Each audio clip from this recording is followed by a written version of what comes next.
A história registra Maria II como uma das monarcas mais marcantes da Inglaterra, Escócia e Irlanda, mas seu nascimento em 30 de abril de 1662, no Palácio de St. James em Londres, ocorreu em um momento de transição e incerteza para a coroa britânica. Seu pai, Jaime, Duque de York, era irmão mais novo de Carlos II, o rei que havia acabado de restaurar a dinastia Stuart nos Três Reinos após anos de turbulência. Naquela época Carlos II ainda não tinha herdeiros legítimos, o que tornava Jaime seu sucessor direto e Maria, desde o berço, a segunda na linha de sucessão. Embora o casamento do rei com Catarina de Bragança, celebrado pouco antes, alimentasse a esperança de um herdeiro direto, o destino reservaria outro caminho, e esse vazio dinástico moldaria profundamente o futuro de Maria. Sua mãe, Ana Hyde, filha de Eduardo Hyde, o influente conde de Clarendon e principal conselheiro de Carlos II na década de 1660, havia sido criada na fé protestante, assim como Jaime. No entanto, ambos já demonstravam uma inclinação velada pelo catolicismo, fruto de anos de exílio na Europa continental, especialmente na França e nos Países Baixos espanhóis, onde a influência papal era forte. Essa simpatia pela Igreja Romana ficou evidente logo cedo. Maria foi batizada em homenagem a Maria Stuart, a avó paterna de Jaime, conhecida por sua intransigência católica durante o cativeiro na Inglaterra elisabetana. Um nome carregado de simbolismo em uma época em que a religião ainda dividia a nação. Maria cresceu em um período que à primeira vista parecia de reconstrução e prosperidade.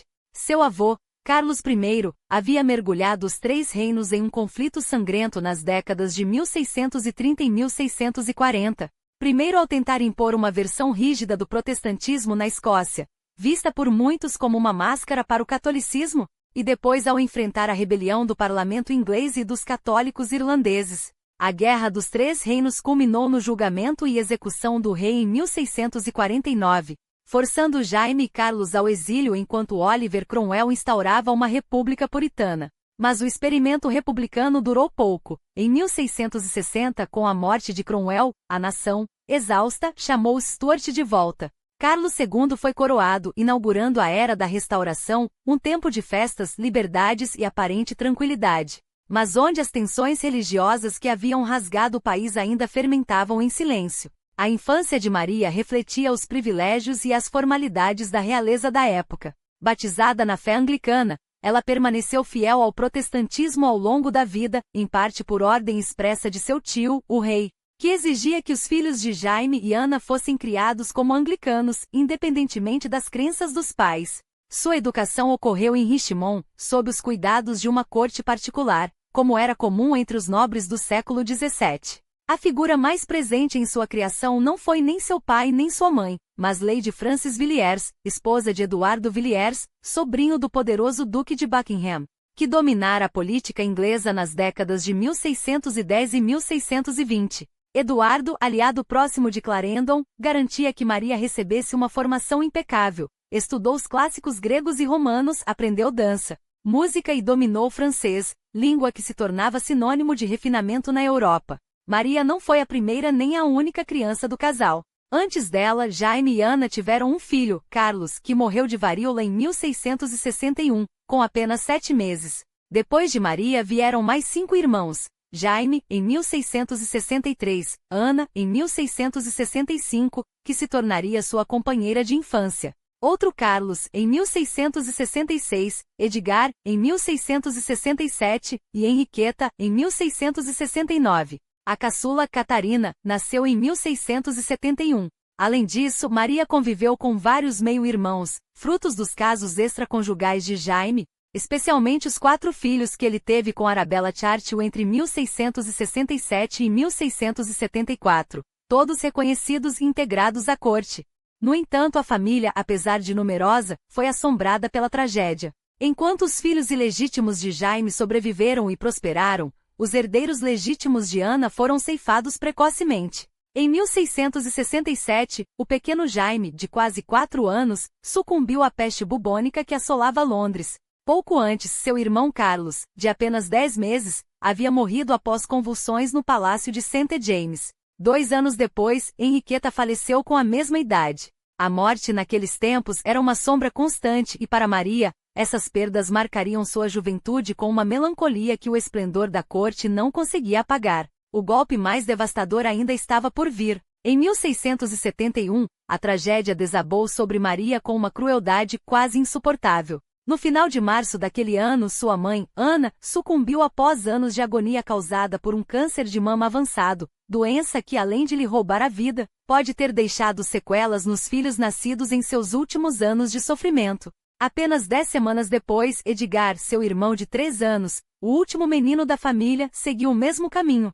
O ciclo macabro fechou-se em dezembro, quando Catarina, a caçula que mal havia conhecido a mãe nascida 7 semanas antes de sua morte, faleceu aos 10 meses, mesma idade trágica de 2 de seus irmãos. Em uma época em que a morte infantil era comum, aquele rosário de perdas em tão pouco tempo beirava o sadismo do destino. Dos 8 filhos de Jaime e Ana, apenas Maria e sua irmã mais nova, também chamada Ana, permaneceram vivas. A dor compartilhada as uniu numa cumplicidade que só quem sobrevive a tamanha desolação pode entender. Mas, como veremos, seus caminhos se afastariam ainda na adolescência, quando as escolhas de uma coroa as colocariam em lados opostos da história. Entre as sombras daquele luto prolongado, um raio de luz inesperado iluminou a juventude de Maria, Frances Apsley, filha de Sir Allen Apsley, um militar leal à causa realista durante as guerras civis. Recompensado com honras na restauração e veterano da Segunda Guerra Anglo-Holandesa sob o comando do próprio pai de Maria, Frances era quase uma década mais velha que a princesa. Nomeada dama de companhia de Maria e Ana no início dos anos 1670, ela conquistou a admiração da jovem de forma tão intensa que, a partir de 1675, Maria passou a escrever-lhe cartas apaixonadas, assinando como sua mais querida esposa e tratando Frances como meu amado marido. Curiosamente, Ana também aderiu ao jogo epistolar, adotando um papel semelhante. Mesmo após o casamento e a mudança para o exterior, Maria continuou a declarar: "Eu a amo mais que tudo neste mundo." Essa correspondência intrigante, repleta de referências a personagens de peças teatrais da época, divide os historiadores até hoje. Seriam meros exercícios literários, brincadeiras inspiradas nos dramas românticos que encenavam nos palcos londrinos? Ou revelariam uma sexualidade mais fluida, reprimida pelos rígidos códigos de uma corte que já especulava sobre as preferências do próprio William de Orange? O mistério persiste. Mas uma coisa era certa: independentemente de seus desejos pessoais, Maria nasceu para ser moeda de troca no tabuleiro político europeu.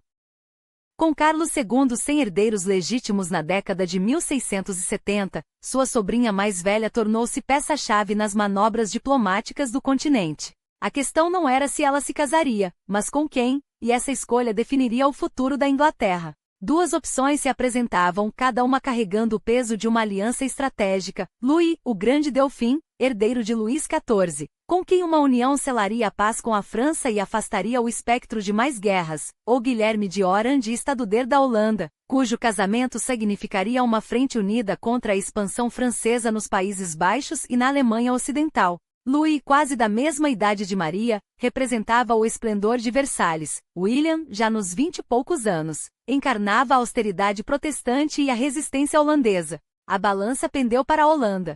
Em 4 de novembro de 1677, no Palácio de St. James, Maria, então com 15 anos, foi entregue a William em uma cerimônia onde suas lágrimas rivalizavam com as velas que iluminavam o salão. O noivo, que completava 27 anos naquele mesmo dia, assistiu impassível enquanto o bispo de Londres, Henry Compton, unia seus destinos.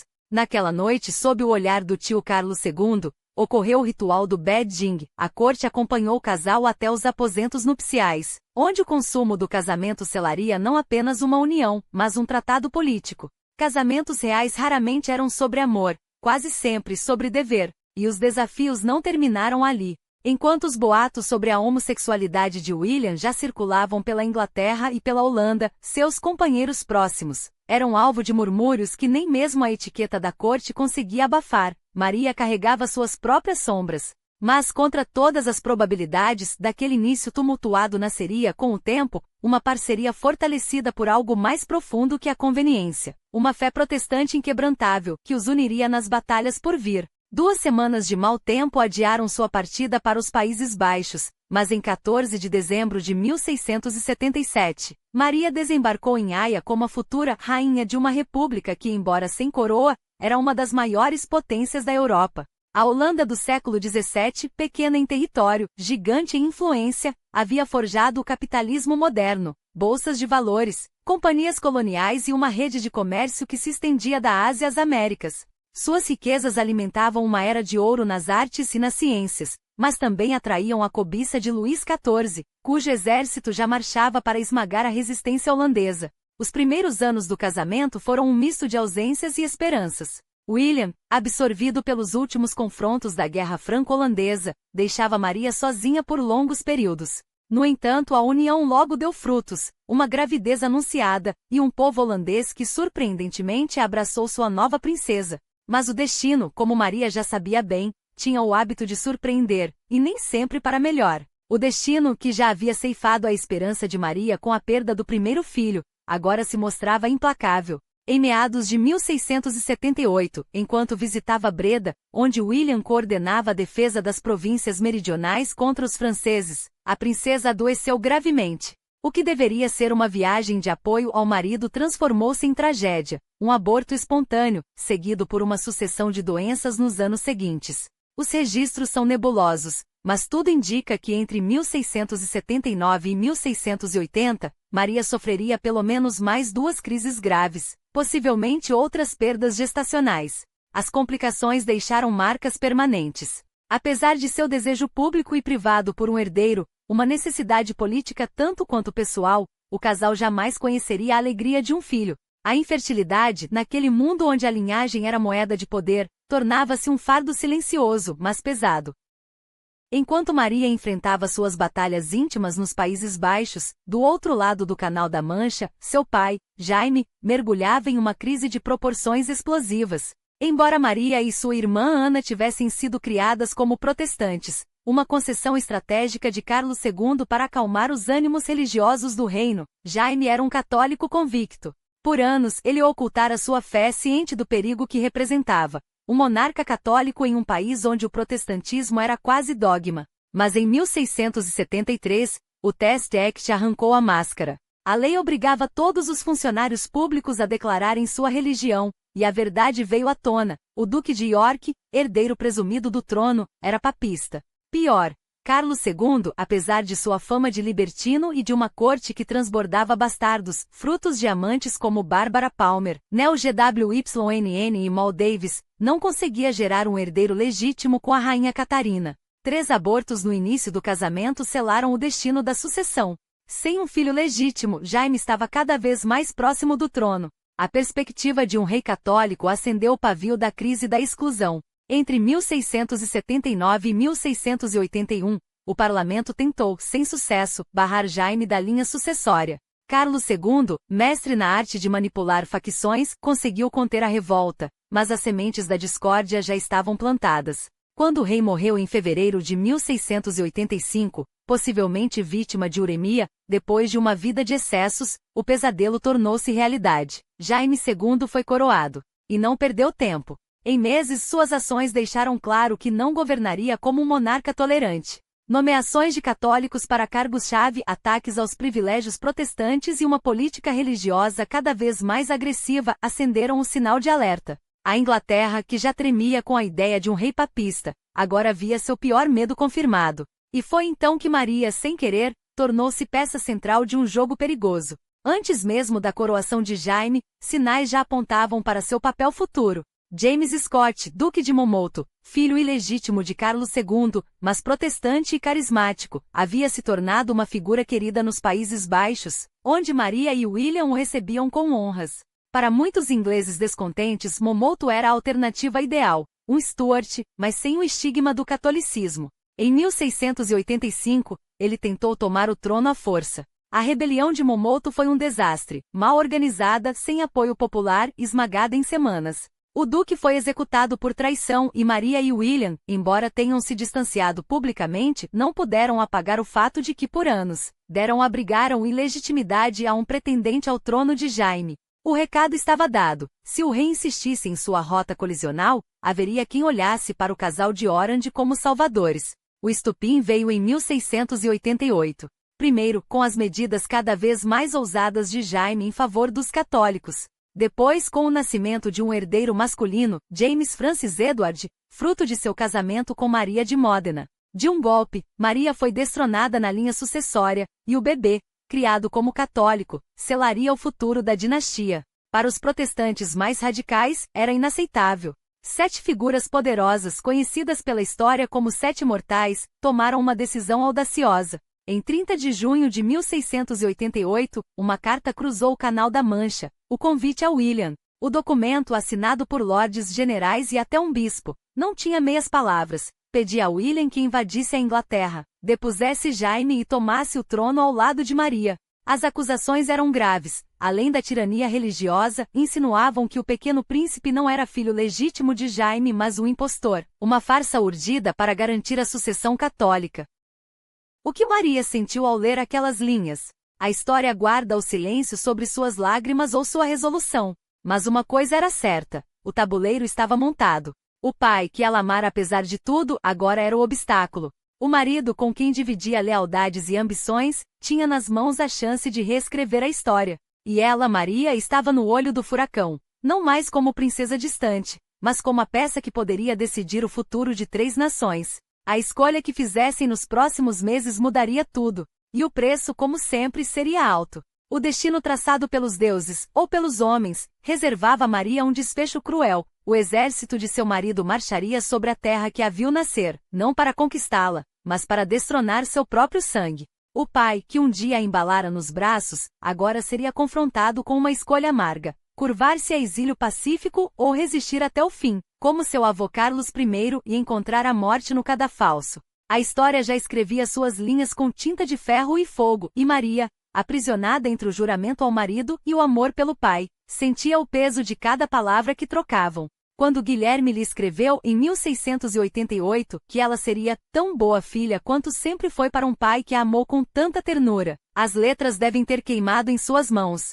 Como responder a um homem que lhe oferecia um reino, em troca da traição? Mas a lealdade de Maria não se forjava apenas nos laços de sangue. Desde criança ela fora moldada nas cortes distantes, longe dos braços da mãe e das sombras do pai. Casara-se aos 15 anos, trocando a Inglaterra pela Holanda, e ali, entre canais gelados e salões de poder, sua fé protestante se tornará tão inquebrantável quanto seu senso de dever. Quando 1688 chegou, seu coração já batia ao ritmo das ambições de Guilherme, e do medo de um reino católico sob Jaime II. A escolha foi uma faca de 2 gumes: salvar a Inglaterra ou salvar o pai. Ela optou pela coroa.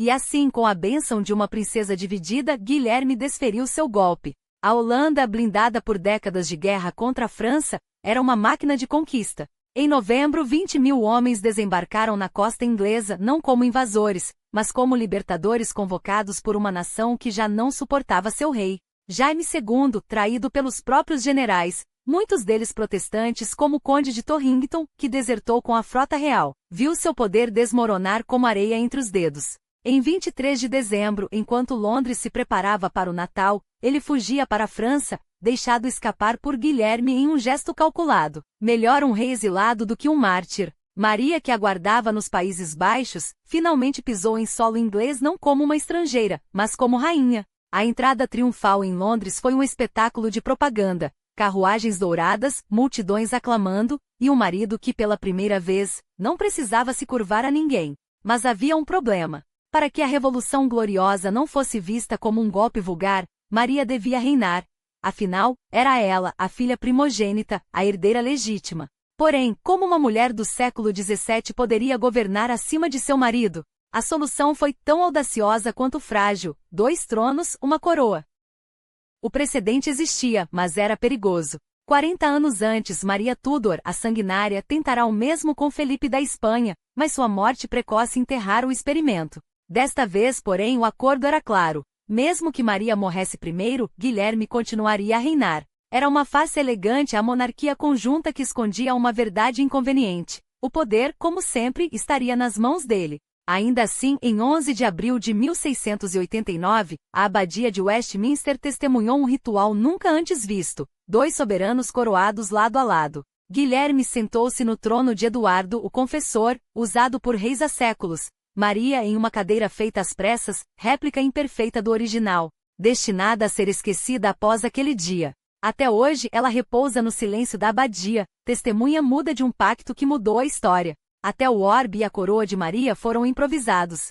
O ourives Robert Wiener forjou para ela uma esfera real, enquanto sua coroa foi remodelada a partir da joia que Mary of Modena, sua madrasta, a rainha católica, usará na coroação de Jaime. Ironias do destino. A mesma peça que simbolizara a vitória do pai agora selava sua queda. E para coroar o absurdo, não foi o arcebispo de Canterbury quem os ungiu, mas o bispo de Londres, Henry Compton, um dos 7 nobres que assinaram o convite a Guilherme. O primaz da Inglaterra, William Sancroft, recusará-se a participar da farsa, preferindo o exílio à cumplicidade. Aqueles que acreditavam que a Revolução Gloriosa fora um mero ajuste de contas entre dinastias logo entenderiam seu real significado. Desde a Magna Carta em 1215 a nobreza inglesa lutava para amarrar as mãos do rei. Agora com Maria e Guilherme no trono, o parlamento finalmente encontrara a brecha que precisava. Não era mais uma questão de se o monarca poderia ser desafiado, mas como? E o preço dessa vitória? Uma filha que trocou o pai pela coroa, um marido que governaria sozinho sob o disfarce de um reinado compartilhado, e um reino que aprenderá pela primeira vez que até os reis podiam ser depostos sem derramar uma gota de sangue. Mas essa revolução não foi apenas um golpe de Estado elegante, e foi o estupim de uma transformação muito mais profunda na relação entre o povo e a coroa. Uma fratura que já vinha se alastrando há décadas e que explodiria nas guerras civis do século XVII. A gloriosa revolução não foi um acidente da história, foi o clímax de um conflito que opunha duas visões de poder. Uma, arraigada no direito divino dos reis, outra, forjada na ideia de que até os monarcas deviam curvar-se perante a lei. E foi justamente essa tensão que o Declaration of Right de 1688 cristalizou em palavras intransigentes. Apresentado a Maria e Guilherme como condição para sua ascensão, o documento não era um pedido, era um ultimato. Nele, o parlamento não apenas reafirmava seus direitos como os esculpia em pedra, nenhum imposto sem consentimento parlamentar, nenhum exército permanente sem aprovação. Nenhuma suspensão arbitrária de leis. Era a coroa sendo colocada na coleira não por espadas, mas por pergaminhos. E quando esses princípios foram consagrados no Bill of Rights de 1689, não foi apenas uma vitória legislativa, foi o nascimento de um novo contrato social. A monarquia constitucional, essa criatura híbrida de tradição e inovação, começava a respirar. Maria e Guilherme, queressem ou não, tornaram-se seus parteiros. Mas a história não se escreve com tinta e assinaturas. Enquanto Londres celebrava sua revolução incruenta, o resto das ilhas britânicas fervilhava em revolta. Na Escócia, os lordes mais poderosos, homens que podiam traçar sua linhagem até os tempos de Bruce e Wallace, olhavam com desdém para o trono usurpado. Sim, muitos deles detestavam o catolicismo de Tiago II, mas trocar um Stuart por um estrangeiro protestante? Isso era traição disfarçada de pragmatismo. Para eles a coroa não era um cargo a ser preenchido por conveniência, mas um sangue a ser honrado. E sangue, como bem sabiam, só se lava com sangue. Na Irlanda a situação era ainda mais inflamável. Lá Tiago não era um rei deposto, era um mártir. Os lordes católicos, há décadas esmagados sob o jugo protestante, haviam finalmente visto uma luz com sua ascensão. Em poucos meses ele lhes devolvera terras, poderes, dignidade. Agora com sua fuga, eles não iriam se curvar sem lutar. Quando Tiago desembarcou em Kinsale em 1689, não veio como um refugiado, mas como um general. Com o ouro e as tropas de Luís XIV e um rei que via na crise britânica a chance perfeita para humilhar seus inimigos holandeses e austríacos, ele transformou a Irlanda em seu quartel-general. O plano era simples, reconquistar a coroa a partir da Ilha Rebelde, onde o ódio aos protestantes ardia como turfa. E assim, enquanto Maria governava em Londres, seu marido partia para a guerra. Não era apenas uma campanha militar, era um duelo de legitimidades. Em 1º de julho de 1690, nas margens do rio Boyne, os dois exércitos se encontraram. Tiago com seus irlandeses e franceses, Guilherme com seus holandeses, ingleses e mercenários alemães. A batalha não foi um massacre, mas uma vitória simbólica, e na guerra, símbolos muitas vezes decidem o destino. Quando Tiago fugiu para a França pela segunda vez, levou consigo não apenas sua coroa, mas a última esperança de uma restauração católica nas Ilhas Britânicas. A guerra na Irlanda ainda duraria mais um ano, culminando no banho de sangue de Algrim, onde os sonhos dos jacobitas afundaram no lamaçal. Mas o veredicto já estava dado. Tiago era um fantasma do passado. Enquanto isso, Maria carregava sozinha o peso de um reino dividido. Guilherme, ausente em campanhas, deixava nas suas mãos um governo frágil, um parlamento desconfiado e uma corte onde as facções se digladiavam como cães por um osso. Sua irmã, Ana, nutria um ódio visceral pelo cunhado, alimentado pelos sussurros venenosos de Sarah Churchill, uma mulher que sabia como transformar ressentimento em arma. Maria, porém, não tinha o luxo da vingança. Ela precisava ser a coluna que sustentava o trono, a voz que acalmava os ânimos, a rainha que provava, dia após dia, que a revolução não fora um golpe, mas uma evolução. E evoluir, nesse caso, significava governar com as mãos atadas. A guerra contra a França devorava riquezas, e cada novo imposto era um risco, alienar o parlamento ou afundar a economia. Maria mergulhou nos detalhes, reformou a cobrança de taxas, reestruturou as alfândegas, tentou equilibrar os livros enquanto os canhões troavam no continente. Mas o fardo a esmagava. Ela não nasceu para ser uma burocrata, e sim uma rainha no sentido mais antigo da palavra, uma patrona, uma anfitriã, uma amante das artes. Era nos jardins que encontrava refúgio. Em Elo, nos Países Baixos, ela havia moldado a terra como um poeta molda versos, ao lado de Claude Desgottes, discípulo de Lenotre, o gênio por trás de Versailles. Agora, em Hampton Court, queria replicar aquela magia. Os canteiros geométricos, os espelhos d'água, os labirintos de Sebes, cada detalhe era uma declaração. A Inglaterra não precisava de reis absolutos para ser grandiosa. Bastava-lhes um pouco de ordem, um pouco de beleza, um pouco de luz. E, é claro, seus cães. Pugs, principalmente aqueles rostos enrugados que a seguiam como sombras leais, herdeiros de uma tradição real que removia ao tempo de Carlos I. Mas sua paixão não se limitava a eles. Tanques de peixes tropicais brilhavam nos palácios, e diziam que ela passava horas observando seus movimentos, como se naquele mundo silencioso encontrasse uma paz que o trono lhe negava. Londres, essa cidade que pulsava ao ritmo de suas contradições, também foi palco dos passatempos mais inesperados de Maria. Entre eles, um que desafiava até mesmo as convenções da época, o patinação no gelo. Não era mera frivolidade, mas um legado familiar, herdado dos Stuart no exílio, que haviam descoberto essa arte gelada nas terras baixas dos Países Baixos nos turbulentos anos 1650. Uma rainha que mal chegou aos 32 anos, mas que deixou para a posteridade não um, nem dois, mas 97 retratos, um número que beira o sobrenatural. Imaginem, se cada sessão de pintura demandava dias como era comum na época, Maria teria passado uma fração considerável de sua breve vida imortalizada em tela. Claro que muitos eram cópias, réplicas de um original que se multiplicava como eco de sua presença. Mas o fato permanece, nenhuma monarca tão jovem foi tão obsessivamente retratada. E que retratos! O primeiro deles, ainda menina, saído das mãos de Peter Lely, aquele mestre holandês que, com uma habilidade quase camaleônica, servirá Carlos I, Cromwell e Carlos II sem perder o favor de nenhum. Em 1672, Lely a pintou como Diana, a deusa caçadora, Arco Henrique, uma alegoria que já anunciava seu destino, uma mulher destinada a perseguir não servos, mas um reino. Anos depois, em 1677, o mesmo artista a imortalizaria em um vestido cor de laranja vivo, símbolo de sua união com Guilherme e sua entrada na casa de Orange. Essa imagem, mais que um retrato, tornou-se um manifesto visual, reproduzido, copiado, disseminado como prova de uma aliança que mudaria a história. Mas foi Jan Verkolge, outro holandês, quem capturou a essência de seu poder. Por volta de 1690, ele a retratou sentada ao lado de uma mesa onde repousava sua coroa de coroação, não como um adereço, mas como um peso que ela carregava com uma serenidade quase inquietante. Seus olhos, porém, traíam algo mais. Não era apenas uma rainha posando, era uma mulher que sabia o custo de cada joia daquele diadema. E se os retratos a eternizaram, foi em Kensington que ela esculpiu seu legado mais tangível.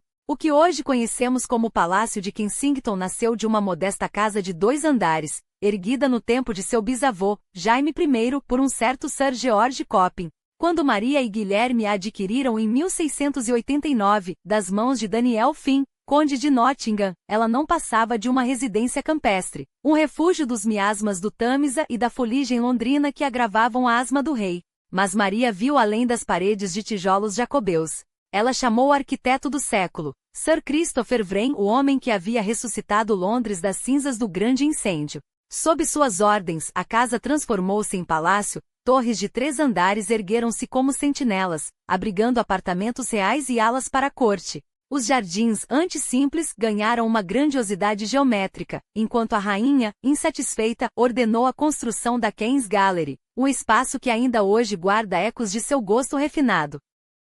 O destino, porém, interveio em 1691. Um incêndio devorou parte da estrutura original, mas, como um fênix, Kensington renasceu ainda mais majestoso. O modestíssimo Jacobeu deu lugar a escadarias de mármore, galerias luminosas e câmaras que respiravam opulência. Até Nicholas Hawksmoor, aquele gênio que mais tarde ergueria Blenheim, o mais deslumbrante dos palácios ingleses, deixou sua marca ali ainda jovem na King's Gallery. Muito do que hoje encanta os visitantes foi acrescido por Ana ou pelos hanoverianos, mas a visão, a alma daquele lugar, pertence a Maria.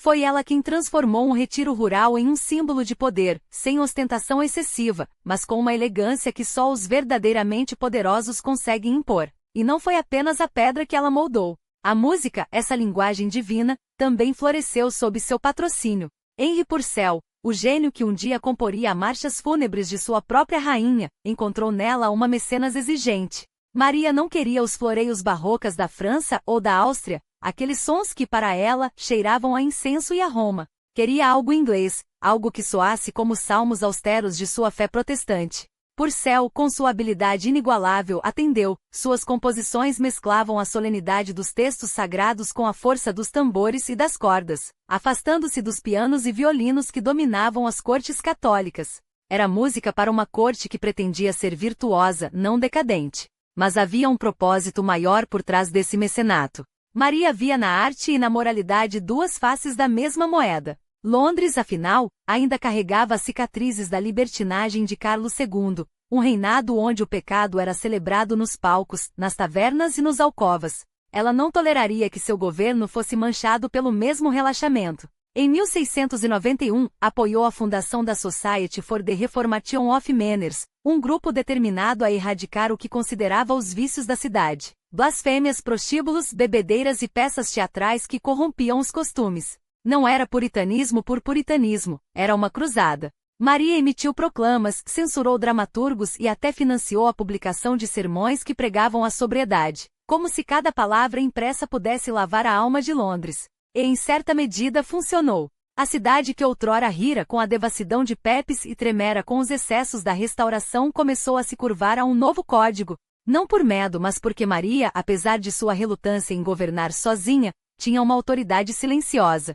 Quando precisava, era implacável, até mesmo com a própria família. Seu tio, Henry Hyde, conde de Clarendon, irmão de sua falecida mãe, jamais aceitou a legitimidade do golpe que levou ela e Guilherme ao trono. Recusou-se a jurar lealdade, desafiando não apenas a coroa, mas a própria sobrinha. O governo hesitou em processá-lo, afinal, era sangue real. Mas Maria? Não. Para ela, a lei não tinha exceções, nem mesmo para os laços de sangue. E quando a justiça finalmente caiu sobre Clarendon, foi com o peso de uma rainha que sabia que a piedade, às vezes, exige firmeza. O trono ficou irrevogavelmente marcado pela ausência daquela que, mais do que uma rainha, fora sua coluna vertebral. Guilherme, agora um soberano solitário, viu-se obrigado a governar sem a parceira cuja determinação havia sido tão vital quanto a sua própria. A corte que outrora vibrava com a presença de uma mulher que unia a elegância Stuart à disciplina holandesa, mergulhou em um luto que transcendia o protocolar. Mary não fora apenas uma monarca. Era o elo entre duas dinastias, a ponte entre um passado turbulento e um futuro que, sem ela, parecia repentinamente incerto. E o futuro, de fato, revelar-se-ia turbulentos. Sem a moderação de Maria, as tensões entre Guilherme e os parlamentares ingleses, já latentes, agravaram-se. O rei, embora brilhante estrategista, carecia do tato político que a rainha possuía em abundância, aquela capacidade de conciliar sem ceder, de impor sem ofender. Os jacobitas, que viam em sua morte um sinal de fragilidade na nova ordem, redobraram seus esforços para restaurar Jaime II. Conspirações brotaram como ervas daninhas em um jardim negligenciado, e Guilherme, sem a mão firme de Maria para guiar as rédeas do Estado, viu-se forçado a medidas cada vez mais drásticas para manter o controle. Mas se a política perdeu uma arquiteta, a história ganhou um símbolo. Maria II não reinou por décadas, nem deixou herdeiros para perpetuar seu sangue. No entanto, seu legado foi esculpido em algo mais duradouro que mármore, a ideia de que a monarquia não era um direito divino inquestionável, mas um pacto entre o soberano e o povo, selado pela lei e pela responsabilidade. Ela provou que uma mulher poderia governar com a mesma autoridade que um homem, e em muitos aspectos com maior sabedoria. Sua morte prematura não apagou suas conquistas, antes as cristalizou.